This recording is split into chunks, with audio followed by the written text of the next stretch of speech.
with anyone. I could be with anyone. You're here with me.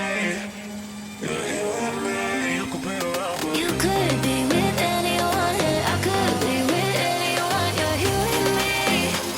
You're here with me. Let's get it. All right, so here we are back with another one. This is a very interesting topic concerning cheating, but this time it's from the parents' end. Let's take a listen. Found out my dad is cheating on my mom. Oh, that's a rough piece right there. Right off the gate. Recently, 24, my dad, who happens to be 60 years old, has been making some videos and they trying to explain and spread knowledge and teachings about their culture. With all of this, he asked me to help him. So he asked his daughter to help him out. This is his 24-year-old daughter is helping him with this. So I help him with filming, editing, and uploading these videos on various social accounts. So I guess he's one of my contemporaries here on YouTube. Welcome to the family, bruh. Within these past few months, he has created a following. Okay, so he's growing in a thing. I understand what that's like, trying to claw your way up the algorithm. I get it. And he gets noticed whenever he goes out in public. Okay, so he's getting kind of famous. All right. A little more popular than me, I guess. But that's okay. I'm not jealous, player. Do your thing, playboy. I am really happy that my dad has found an outlet to talk about our culture. He seems happy with what he does. Okay. See, that's one of the main things. If you're doing something, you should enjoy doing it, especially something like this, because, the algorithm loves you some days and it don't like you other days. So it is what it is. The other week when I went, here's where we're going to get into the real stuff. The other week when I went to my parents' house to film his weekly video, when I was uploading one of his videos, oh shit, using his phone, this is never good, a message popped up on the screen.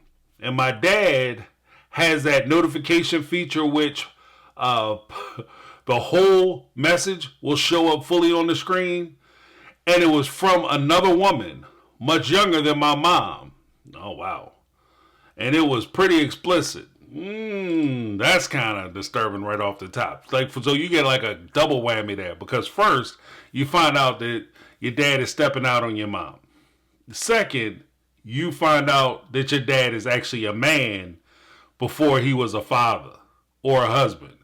That he has desires, he has needs, which don't necessarily fit into the whole leave it to beaver, June Cleaver, white picket fence attitude that we sometimes ascribe to our parents. And that's one of the weird things about parenting and dealing with your kids is that sometimes it's easy for kids to lock you in because they grow up with you the whole time they've known you. And this is a weird way to think of it, but the whole time your kids have known you, you've been a parent. But the whole time your parent has been around, they haven't been a parent. They are more than that. And it's hard for kids necessarily to make the connection that their parents have relationships and they have relations and they feel the same things they feel. Just as this young lady may get into a relationship and she may feel temptation, or she may have a husband who feels temptation and they may struggle in their relationship. You have to recognize that your parents also will struggle in their relationships. It's not uncommon. My heart stopped when I seen a woman asking my dad when he is free again to talk. So I clicked the full message and was brought up to their full messages. So she got the whole history. I know I probably invaded his privacy. Well, he gave you his phone. So shame on him. If he knew that it was in the phone and he knew that there was a possibility that that Tenderoni might actually hit him up and he gave you his phone, then that's kind of shame on him. He might be a cheater, but apparently he's not good at it. My dad has been talking to this woman since he started making these videos. Oh, wow. So the whole time he's been getting popular and growing in popularity, he's been stepping out. He's feeling himself. Okay, it must be new. Or maybe it's not new. See, and that's kind of one of the weird things about when you get caught cheating. Because even if it is your first time stepping out of the relationship, nobody assumes that's the first time you stepped out. They just assume that that's the first time you got caught.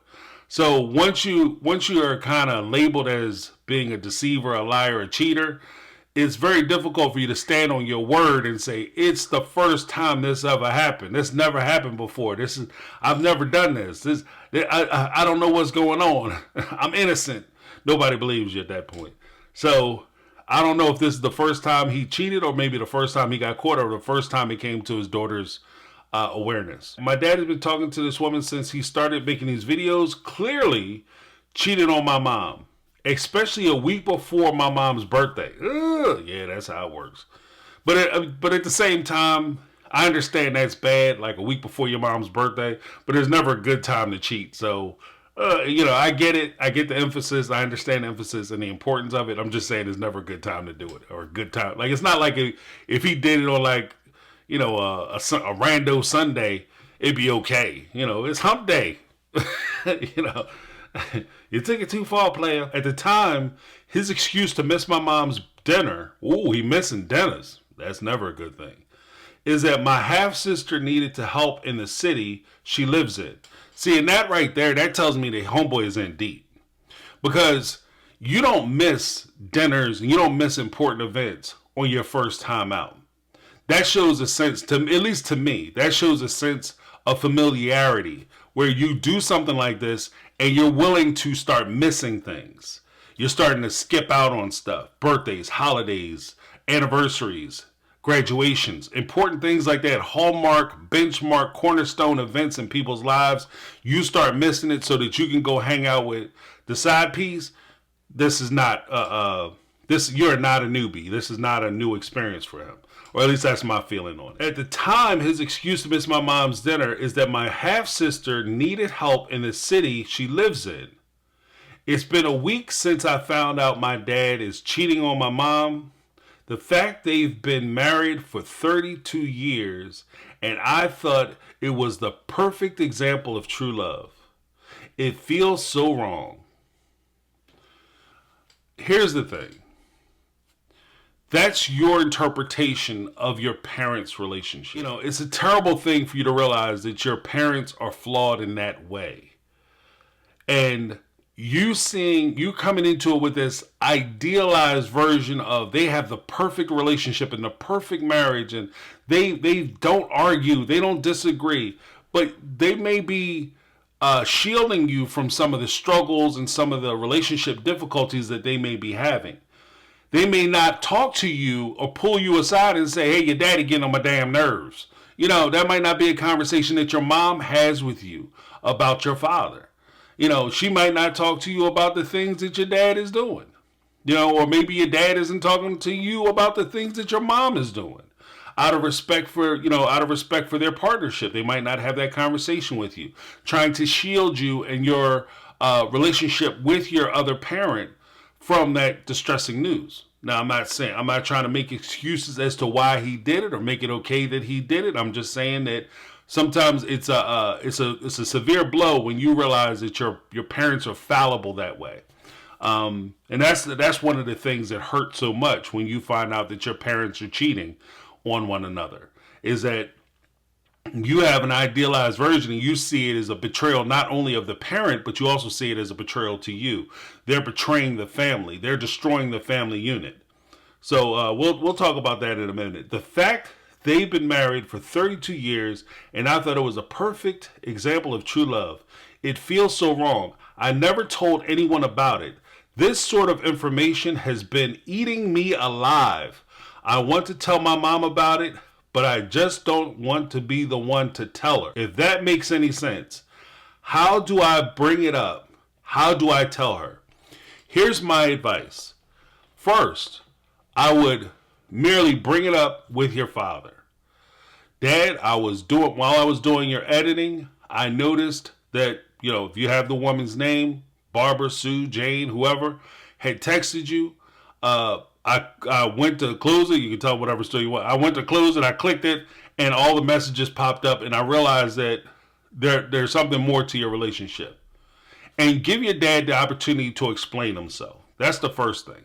Because as crazy as this is, we oftentimes have an idealized version. Even some of you now might even have an idealized version of what you think a relationship is. They've been together for 32 years, they married, and he is a dog because he was cheating. These are people. And because we look at their accelerated age, we just assume that they're like Leave It to Beaver, picket fence. But they actually might be more like Eyes Wide Shut. We don't know. You know, people been swinging a long time.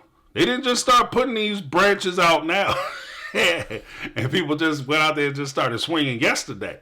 It's not a Generation Z thing, okay, or a millennial thing. People have been at, you know, they used to have what was called back in the day, it was before my time, but they had what was called key parties, where the neighbors would all get together and they put keys to the houses or cars or whatever in a bowl, and the women would pick the keys and they would go home with whoever man keys was in the bowl that they picked. Like this is some stuff that's been happening. Wife swapping, all that swinging. This is something that's been happening. So you don't really understand or necessarily know what their relationship is. And this is why I say you give yourself an opportunity to have the conversation with your dad. Get that explanation from your dad. And if you hear some things that you don't like, the things don't jive, the things don't make sense, and you realize that you know, this doesn't sound right, I'm going to have to talk to my mom about it. Then you have the conversation with your mom about it. But I would always give the advice of this. Ask me no questions and I tell you no lies. Okay? Don't ask somebody a question that you're not ready to hear the answer to. Don't go to your parents and want to sit down and have a conversation about their sex life unless you're ready to hear the conversation and their answers and their responses and replies about what's going on in their sex life. Because if they're open like that, they might sit down and explain it to you, and your relationship with them may be completely different. You might look at your parents completely different. You might start bringing paper plates and paper forks plastic forks over to the house for dinner. Like, you guys are freaks. I'm not eating off these dishes. You know, so you ain't kissing my babies in the mouth. So you just want to make sure that you're taking time, you're taking care. And again, this type of information is going to change your relationship with your parents regardless. This is the type of thing that when you discover it, your relationship is never going to be the same no matter what the outcome. I wish you all the luck in the world. If you guys have any advice that you want to give down below, click it in the comment section. Let people know what your side is, what your take is going to be. I'd appreciate it. Also, if you want to share the videos, if you stayed this long, go ahead and give me that thumbs up. Let a brother know that you like the content. That's my take. I'm James. This has been My Take on Reality, and I'm out.